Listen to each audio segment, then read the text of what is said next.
YouTube Quad Geekery with a brief video the my takeaways from the philosophy of the Soulsborne games. Um, I'm just gonna say this: I haven't played every ending of every Souls game. I've just put in close to 1,000 hours across several systems. And one thing that has consistently entertained me is the philosophy underlying the hero's quest of a Soulsborne game. I think the shortest version of it is the best way to win is to not play. Now, this to me, this it as a minor history buff, that it's the cultural impact of being from a country that as someone would grow up and become more knowledgeable, you would realize, like, if you're Japanese and you learn about the world, that yeah, the Japanese Empire was an empire in the worst sense. And once you realize that, then you would logically say, well, is there a good empire? And you can look throughout all of world history and you will find out that none of the empires are actually good. It's rather some empires are overall less evil or less violent than others, but they're all what you would consider oppressive to those on the fringes and margins of society, uh, nationalistic, fascist in many respects, and incredibly racist, in which they define race in an ethnic sense. That's empire in a nutshell.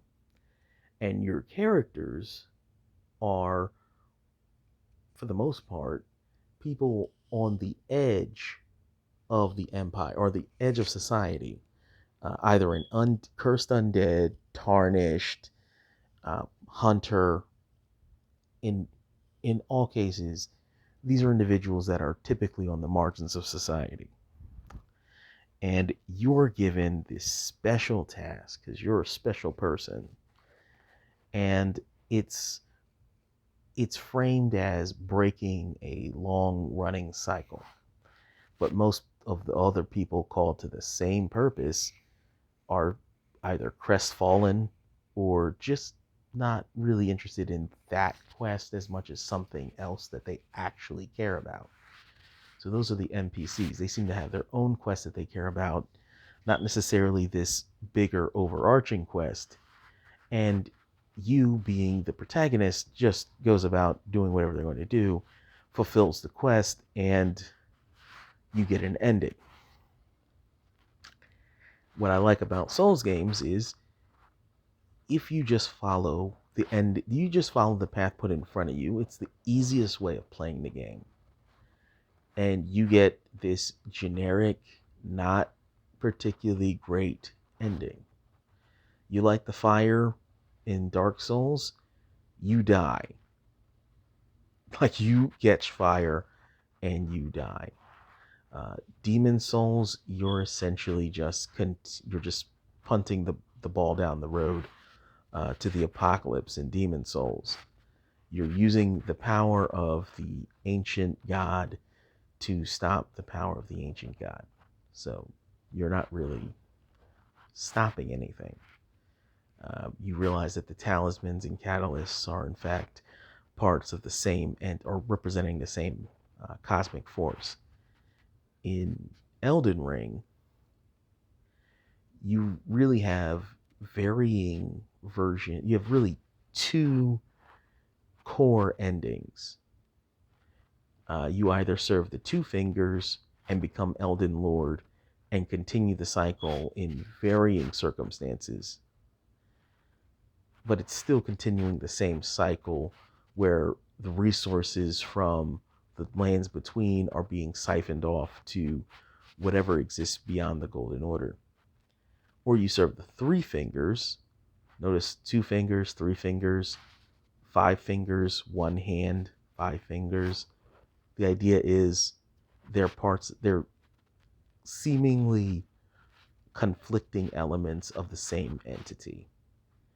So you can allow the continued siphoning of the energy through the Erd Tree in Elden Ring, or you can give in to the burning ending where you just burn it all down with the power of the three fingers, which very likely is just a case of, instead of exploiting the resources over a long period of time, you just strip mine the whole place and call it a day.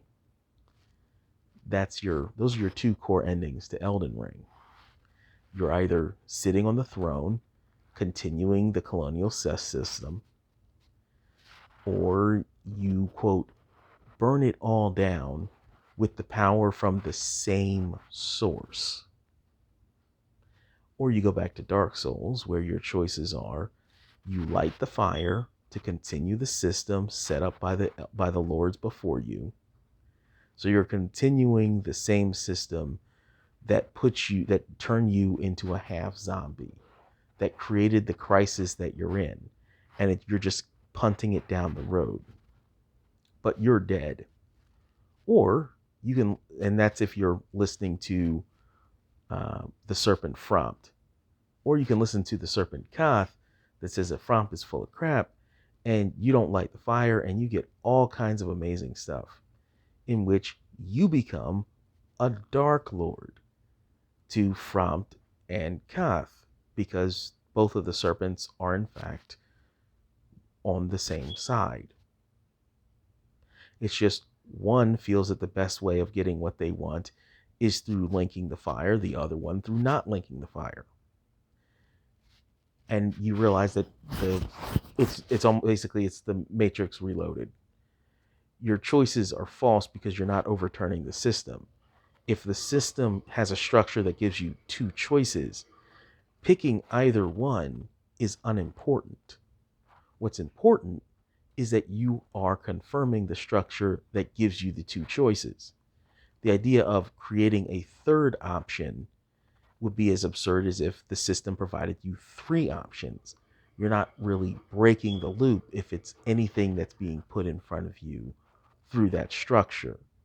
So if there were three viable parties of Democrat, Republican, or Reform, or Democrat, Republican, Libertarian, if there were three viable parties within the political system, you are not fixing or structurally changing the system. You are simply choosing a different path to run along. It's like if you pull a switch on a train set, your train isn't jumping the tracks, it's just going on a different loop. And eventually you'll be able to you'll be able to switch the tracks again later, because it'll keep going through those loops.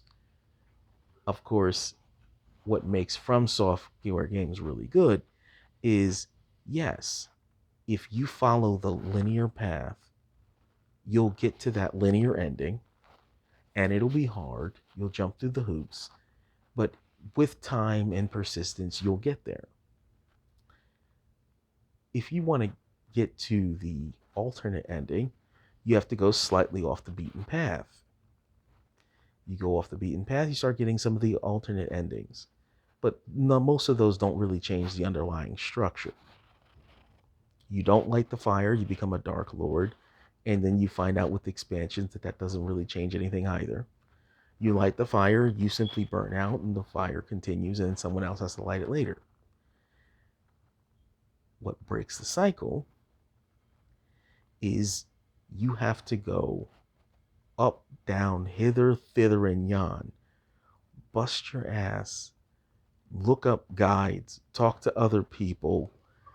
You basically have to work your ass off to figure out how the game structure works, to figure a way where you're actually breaking the cycle, which is, in Dark Souls, releasing the power to everyone.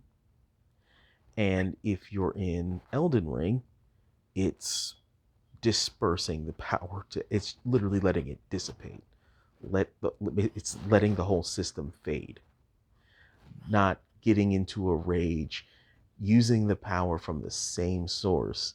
So using the power, essentially you're going to Kath and then burning everything down, or you're going to front and then just taking the job that's put in front of you. Both of those just continue the same system to the same end. One of them, you're burning up the world slowly.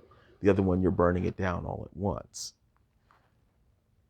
In either way, it serves that colonial structure.